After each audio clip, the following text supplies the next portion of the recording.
story nung 12 years old ako siguro. I've been living with my mother for 2 years since my father passed away. At hindi ko makakalimutan yung gabi na yun. Bumalik ako sa bahay. Mag-isa lang ako. At napakatahimik.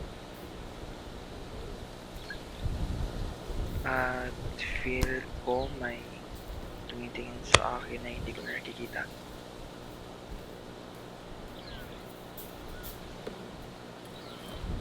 So, after ko uminom ng tubig, kumain ng hapunan, mag-isa, pumunta na ako kaagad sa kwarto kasi pagod na ako.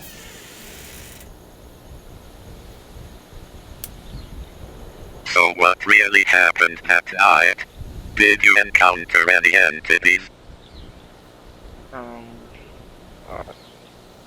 You know, I encountered an entity but I don't know what type it is.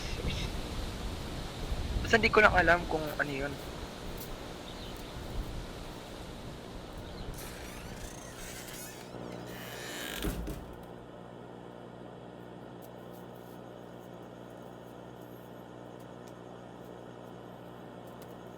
Pagkatapos ko mapatay yung mga ilaw, gusto ko lang matulog ng mahimbing.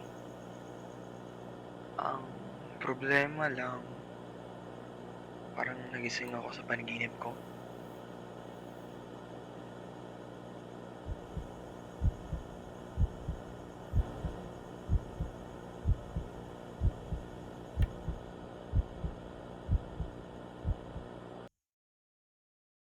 Time to wake up. Time to wake up. Time to wake up. Time to wake up. Time to wake up. Time to wake up. So basically, it keeps repeating, time to wake up. Parang totoo yung panaginip ko.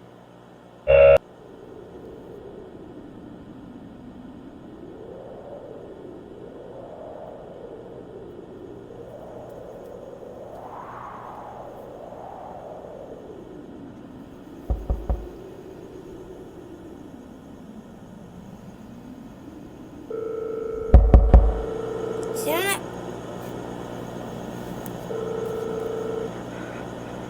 Alipog sa brataan!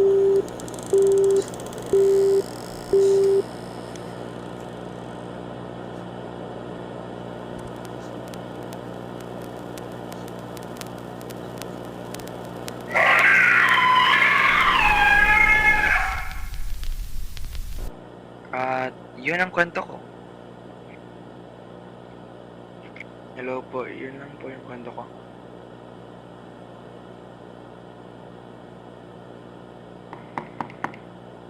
Sino yun?